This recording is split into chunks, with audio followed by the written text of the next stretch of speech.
Hey guys, what's up? There's a lot of stuff to cover today. We got Xbox's Halo Infinite population, roughly. We have Joe, Staten, and Sketch, both talking about plans for Halo Infinite and what's coming up.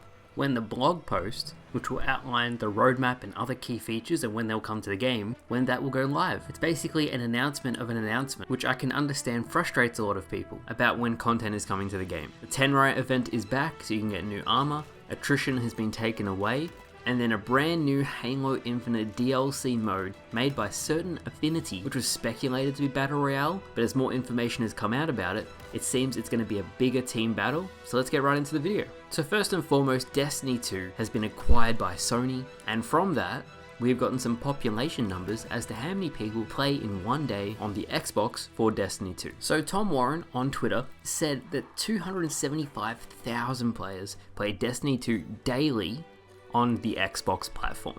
Now this is significant to Halo because Infinite is rated far higher on the Xbox's list of games played, which means its population per day is significantly higher than 275,000 players. And that's great to see. You have to keep in mind that this is all the players throughout the entire day, not on at one time. I'm hoping that Halo Infinite's population stays stable until 343 finally puts out more content for the game. Which leads into my second point. Sketch and Joe Staten both said that the update to when we're going to find out the roadmap, when content is coming to the game, isn't ready yet. I can already see the comments of what you guys are going to say on today's video. People are going to be like, not only do they not have the content ready, but the announcement for when the content is coming isn't even ready. Joe Staten said back in November that while co-op will come Season 2 and Forge will come Season 3, those dates are not set in stone, which means they can be delayed further if need be.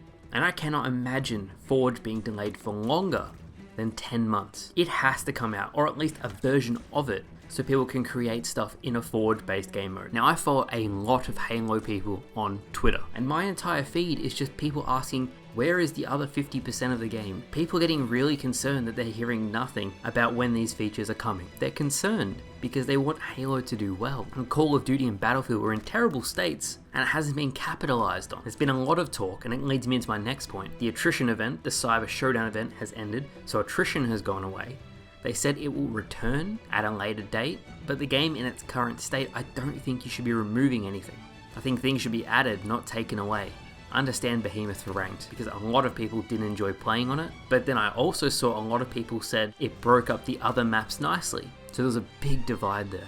Either way, something all Halo fans can agree on, it needs a lot more content. And I think even when we get the roadmap, take it with a grain of salt, because those times will be subject to change. A big problem, I feel, as to why there isn't a lot of content is that the people who are working at 343 is that a lot of the engineers and developers that work at 343 are on temporary contracts, and once their contract has expired, they have to hire new staff, and then that staff has to learn all of the software and learn how to do everything. And that takes time, especially to train the employee up. I really hope that work is outsourced to different studios to kind of manage the huge workload and expectation that the community has of Halo Infinite and what they want to see this year coming to the game. And this is a great segue because speaking of external companies, Certain Affinity, who have worked with 343 in the past on Halo titles, is reportedly working on a bigger team battle mode. This mode will feature FOBs, kind of like the Warzone bases from Halo 5.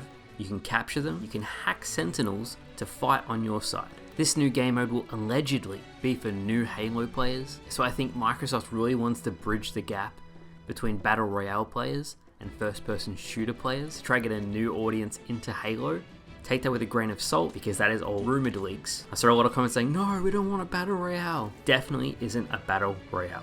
So I think if one comes to the game, it'll be Forge made. I don't think it'll be developer made. To summarize, I really hope Halo capitalizes on the base game that was released to the public because there's so much to like about the game. You give people the ability to create their own content, then they won't feel as under pressure to release stuff to the community because then certain work can be outsourced to passionate Halo community members and they can make new game modes, new maps. Apparently the new Forge tool is incredible, very strong, innovative, nothing like we've seen before. There is so many things that need to be fixed. Desync is huge. And speaking of desync, there's been a group of players who've been playing without slide and without clamber, and mysteriously, desync has disappeared because of it. So that's just some food for thought.